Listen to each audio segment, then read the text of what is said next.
Over enjoying in a say also for Bishop Salifu Amoako ne bano nasem ya kenwi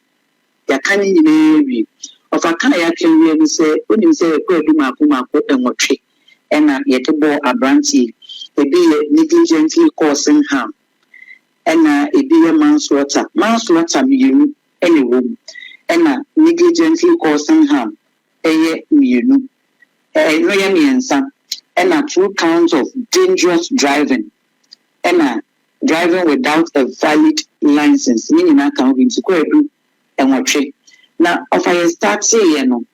November 1st ene echi abranti ni ku people court maka ewa angel 102.9 FM angel TV say na obosumi nsia esa kwala na sam ye de kan nyina wi sasa obosumi nsia no du na yen kenwe automatically ese eja abranti na okofi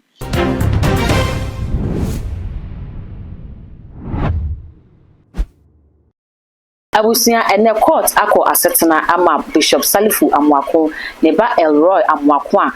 odeka ekunya akwanhia ewo East Legon ma enam sa akwanhia no so emayiwa mienu efamu ehwere ne nkwa no court ako asetena e the judgment no aba final judgment no afi court e the abana Ghana hade yenim se ne asem si a enya gidigidi na tese show afi yenti asem ne kabiem be na hinisi e behwa asem no ayedin a yenti ne kabiem na dodro na akwa susu se ene Ghana no esan sɛ ne papa ewo dinti odi ne din no akatakata asɛm no so ama ne yɛnte asɛm no nka bi nanso court ewe emfi asɛm sɛ mu nipa ɛna ewe fi asɛm a eba court de ne we fi asɛm enkoso sɛ ebedi asɛm no awie no abebia court ekoso a ɛkae nsɛm a ya na esisi wei ɛyɛ asɛm a esiye ɛwɔ East Legon ɛwɔ nyina yɛ nimsɛm sɛ ne fi sɛ asɛm esiye yɛbɔ ho dawura ma emayiwa mienu Justin ɛne ne nia wɔka ho ɛhwere mo nkwa ne nyina yɛde ba ɛbɛsom na sabra me no kasa die court ako asetena ama judgment a court e de baaye ene se Bishop Salifu Amoako a ne ba e de Elroy Amoako a enam nsa so e ma asa akwanhia no esiye no court no ama ne 6 months se onfa enkodam ye beka ne se enkwalabo ni school no edu bi na court no ahye se wo monfa no enkonkoto enye ono nko a na enya asotwe e wo akwanhia no ne papa ene o maame e wo abofra no enso enya asotwe e wo sa akwanhia no asotwe a o maame no o papa nyaaye no ene wo mo eka ho nyina no yaboaboa no a Angel TV News ekyerechemu sei enanchemu no ete amabrako ena de enkaibo no efree court ebebesum Angel TV a bidibi eba besum na ansa ne bekwakotie no me kai wo se obefa Prophet Dr. Abednego contact e wo screen no ase na wa frɛ na no adwetwe nkomo sunsumu ha obi a wonamu bia wo frɛ na obetimi aboa e wo too much gh enso na wani biso a wo hwe subscribe my page no na afi mi adoma no sa no upload bia ba onsa ebetimi aka ebusua ma yenkonkotie se ne court ekɔ asetena no odi ne judgment any punishment no eba fai e di speedy pam shoo anie jet kran fan honwe ya odi kokɔ so accident ma ye ekum nipa no ne ba no wanya emfie edu ensia na ne papa ne maame so mboka ya ehuo mo ewo court na kwada no so ye de no kɔ nkwarabɔ ne yi ne bi correctional center yi bi na sese echiremu a wo mo ede no atum abosumi ensia ama brakon ampofo na wo ama akwaba na abosumi ensia no na eno no echiremu ne san over enchemu na ne say also for Bishop Salifu Amoako ne bano nasem no ya kenwi ya kani nyine wi over kan ya kenwi ne say onim say ko edu mako enwotwe ena yete bo abranti ebi negligently causing harm ena ebi manslaughter mienu ene wo ena negligently causing harm eye mienu no ya miensa ena 2 counts of dangerous driving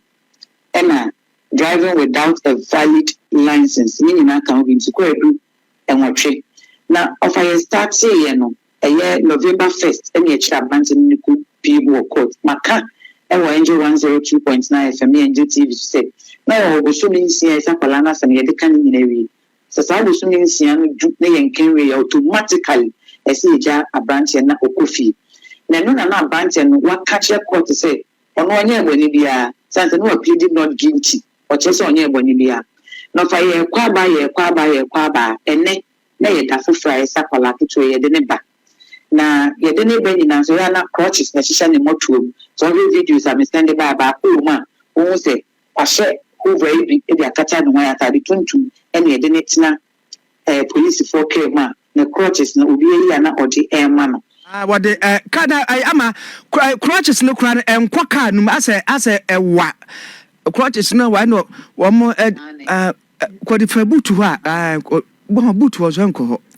wa mo try wa fa yɛn time fa entena car ni mu da aba sa aba wɔn mo try so be kun ɛtena na ho sɛ abante ne nan ne ntino ho sɛ ɔtena no hɔ a yes ɔtwe kɔn kakra ansana wakɔtena last city hɔ no watena mfimfini sɛ apolisifoɔ baako bɛtena ha na baako atena officers nsa na ɔmotena no nti baako tena gate na baako atena gate na wɔahyɛ mfimfini sɛ wɔyɛ accused person na wɔatena mfimfini na yɛma nkɔtena door na obie door na door ho to fam na wogya ne dwa ho na yɛ ndensam na ma sana bato at Facebook for bi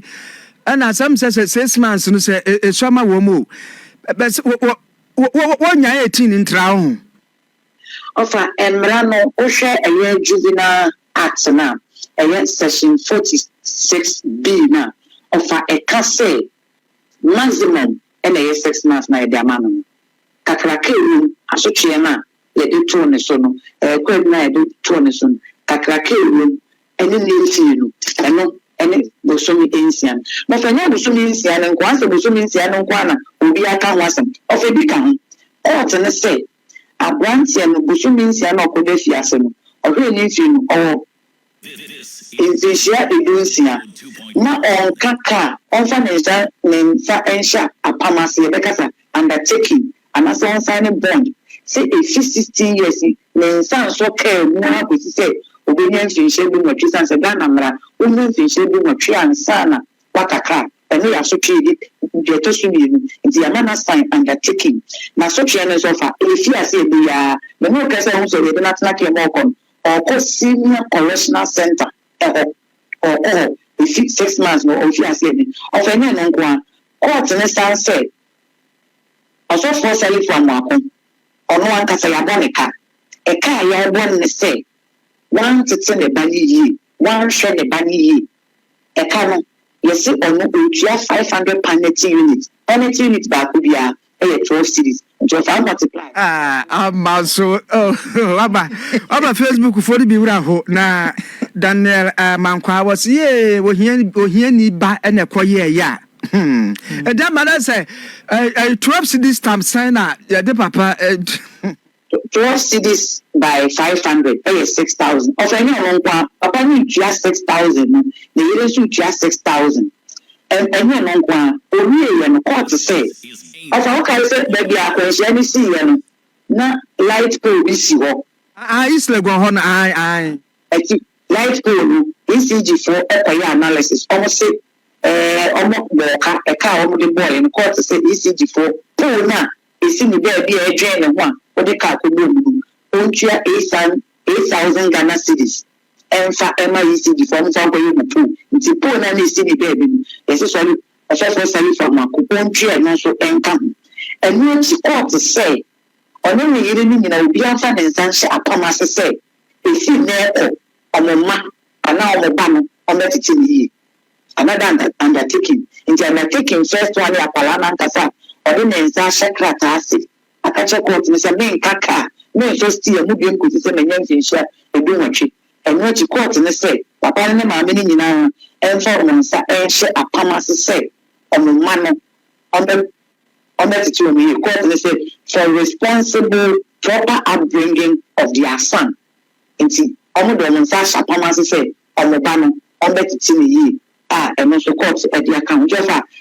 kɔɔdu no deɛ ɛyɛ nwɔtwe ne yɛde bɔɔ no court ne sɛ ɔnkɔdɔm ɛyɛ bosome maako nsia ɛno akyi ɔmfa aberanteɛ no mfa ne nsa ɛnhyɛ apam ase ɔmfa ne ho nso nkɔkyerɛ probation officers efiada bi akɔsi sɛ n'asotweɛ no a yɛde ama no bosome nsia no obi wie ɔfɛ busuafoɔ no bi baa court ɛyɛ mmabaawa mmienu no a ɔmotwa nananom wɔ nseɛ do no baako nana bae baako no nso ne nana bae ɔmo mmienu nyinaa na kasa ɔmo mmienu nyinaa ɔmo abusuafoɔ ebepie mu wɔ hɔ bi ebisaa wɔn sɛ nea abɛnie ɔmo so mo sɛ ɛnam sɛ I'm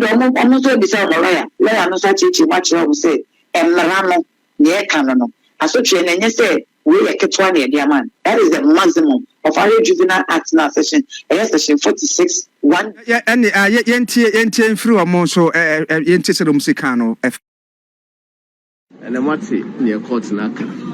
Or say Busian, when you're shedding now, when you're forgiving hearts, a dear nice Busian Moka.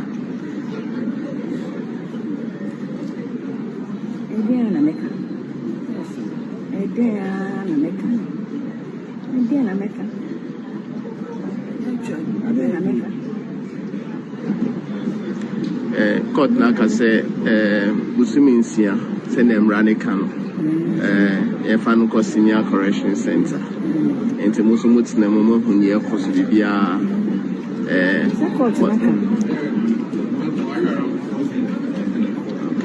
Name of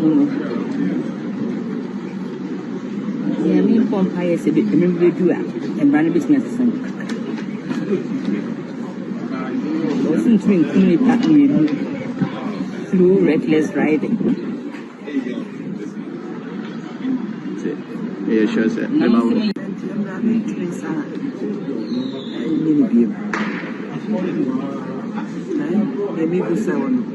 But you say, okay. Parents now back also they have depression or medications. Only driving license for 60 years. Money cannot. Next of all, let's just say, I will say this is one of them. It is a man who said this is one of them. And it's in a court, no action on my swam fine, say, or Muntia, Sunset, or mom play on Muru, I say. A panel, so I can't assume or drive without license. And send videos people around. Or drive unregistered vehicles, or drive without license. Cut on one of my on one superior. On one superior. What's the apple and one teaching? Yeah, sure, sir. I saw for me a year, no way, I suffer. Now you suffer. Suffer papa. Or bounce is so suffer. Yes, of papa. Suffer papa.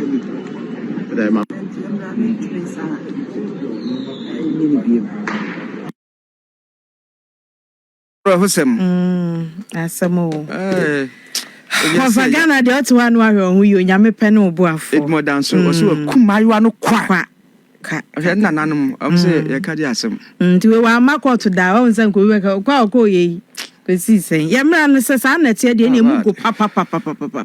Yenye reforms na yensesemu kakra. Enti ebusia say na judgment na say na judgment no ebeto odwa na Ghana fo no emu akwakwo chemienu a ebi ebuafu yie pa kire se akwanhia esiye no anam abofrei ensa so anam awofo no mu negligence soma yenhwe ha ama wo mo ba onya nhwedu nwotwe akwakwo tuka ede akwakwo nya akwanhia ama akra mienu ahwere ne court ntimi ye ya ene se wo bo papa ne ka 6000 bo mama ne ka 6000 e ma akola ne 6 months ana se ebinumu ka ne se ni abufuo no ebimu so chiri mu se eye emra na akasa nti court no entimi nya hwe entra emra eda ho e wo se wodi biom nti emra no na court no ahwe na wodi ediom nti se bibi wo ho na se wo se ye de a na eye Ghana constitution no na se emra no na wo se ye hwe na yesesemu de edo na APA betimi aka ne sa na se ye bubefu court no se court no agum ana se bibi se ne de eno no eye emra na akasa ede ama ebusunya ne bi so kwa kire se Prophet Salifu Amoako no